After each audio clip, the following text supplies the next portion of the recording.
આત્મનિર્ભર ભારત સંકલ્પ અભિયાન અંતર્ગત આજની પ્રેસ કોન્ફરન્સમાં આપણી સૌની સાથે ઉપસ્થિત કેન્દ્રીય મંત્રી અને ગુજરાત પ્રદેશના યશસ્વી અધ્યક્ષ શ્રી સી.આર. પાટીલજી, મહામંત્રી શ્રી રજનીભાઈ, પ્રદીપસિંહજી જાડેજાજી, યજ્ઞેશભાઈ દવે, આપ સૌ પ્રેસ મીડિયાના મિત્રો, સૌને મારા નમસ્કાર.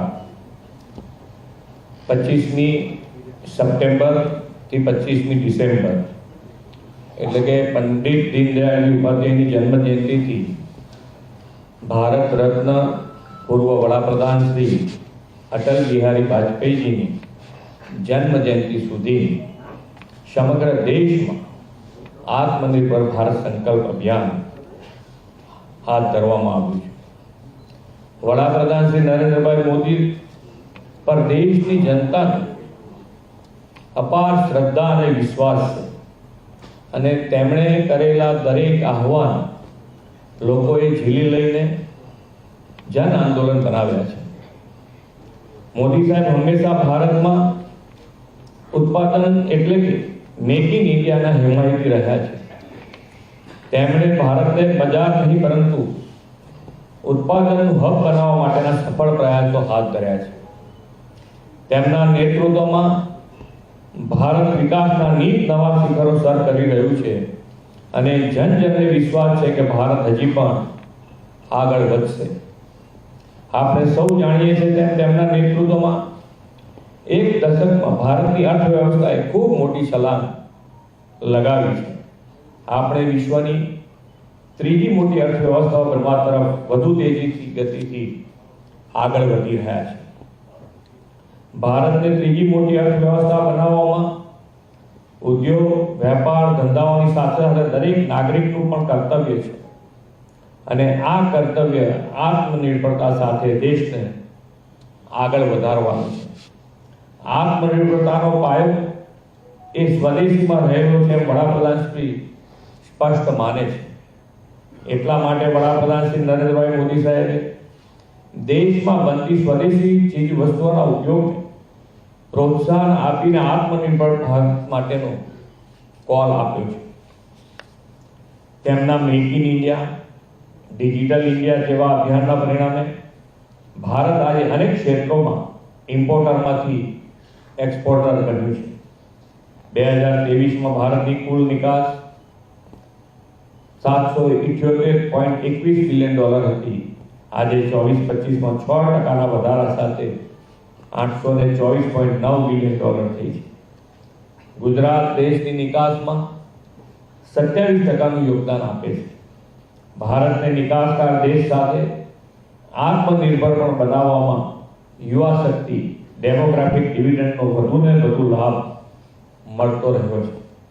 દેશના યુવાનો જોબ સીકર નહીં પણ જોબ ગીવર બને તે માટે તેમણે સ્ટાર્ટઅપ ઇન્ડિયા, મુદ્રા યોજના જેવી પહેલ અમલી કરી અને યુવાનોને આત્મનિર્ભર બનાવવા માટેનો માર્ગ મોકળો કરી આપ્યો છે. દેશમાં બનેલી વસ્તુઓનું વેચાણ વધે અને તેના પરિણામે રોજગારીનું સર્જન થાય. સાથે સાથે MSMEને પણ આ અભિયાનથી વેગ મળવાનો છે. આપણે ભારતને સ્વદેશીનું મહત્વ હોય એવો દેશ બનાવવો છે અને એ ત્યારે જ શક્ય બને જ્યારે આપણે ટેકનોલોજી, ઇનોવેશન, સ્ટાર્ટઅપ, રિસર્ચ અને પ્રોડક્શન જેવા ક્ષેત્રોમાં સ્વદેશીને પ્રાધાન્ય આપીશું.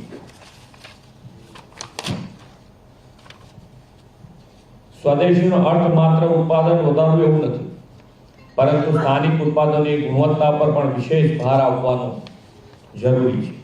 વડાપ્રધાન શ્રી વોકલ ફોર લોકલ અને મેક ઇન ઇન્ડિયાને પ્રમોટ કરવા આપેલા અભિયાનથી ખાદીનું વેચાણ આજે 31,000 કરોડથી વધીને 1.70 લાખ કરોડ રૂપિયા થયું છે. ઓટોમોબાઈલ ક્ષેત્રમાં ટ્રેક્ટરના ઉત્પાદનમાં આજે દેશ નંબર 1 છે. એક સમયે દેશના રમકડા ઉદ્યોગ આયાત પર નિર્ભર હતા, જ્યારે આજે 153 દેશમાં ભારતમાં બનેલા રમકડાની નિકાસ થાય છે. ટેક્સ ક્ષેત્રમાં GST સ્લેબમાં ફેરફાર કરીને દેશવાસીઓને ફાયદો કરાવ્યો છે અને એના પરિણામે પણ સ્વદેશીને વેગ મળવાનો છે. MSME ને પણ વડાપ્રધાન શ્રી ઝીરો ઇફેક્ટ ઝીરો ડિફેક્ટનો મંત્ર આપવા આહ્વાન કર્યું છે. ટેકનોલોજી લેડ આત્મનિર્ભર ભારત હવે આપણી પ્રાથમિકતા છે. વિકસિત ભારતની યાત્રામાં ડિજિટલ ઇન્ડિયા પણ મહત્વનું છે. આજે આપણું સેમિકન્ડક્ટર મિશન ઝડપથી આગળ વધી રહ્યું છે. AI, space, biotechnology, renewable energy જેવા ક્ષેત્રમાં ઇનોવેશન સાથે ભારતને આપણે પ્રથમ હરોળમાં લાવવું છે. આ અભિયાન ભારતીય કૌશલ્ય અને ઉત્પાદનોને પ્રોત્સાહન આપવાનું કાર્ય કરશે. માન્ય વડાપ્રધાન શ્રી પ્રેરિત આ અભિયાનનો ઉદ્દેશ આર્થિક આત્મનિર્ભરતા અને સાંસ્કૃતિક ગૌરવને વધારવાનો છે. માન્ય વડાપ્રધાન શ્રીના માર્ગદર્શનમાં ગુજરાત સરકાર આ વર્ષે રિજિયનલ વાઇબ્રન્ટ સમિટનું આયોજન કરી રહી છે. તેના મૂળમાં પણ આત્મનિર્ભરતાનો ભાવ રહેલો છે. આ અભિયાન MSME સેક્ટર અને રોજગાર સર્જનને પ્રોત્સાહન આપવાની સાથે આર્થિક વિકાસને પણ ગતિ આપશે. આત્મનિર્ભર ભારત માટે સ્વદેશીને અગ્રતા આપીને ગુજરાતના જન અભિયાનમાં જોડાય એવી હું આપના માધ્યમથી અપીલ કરું છું.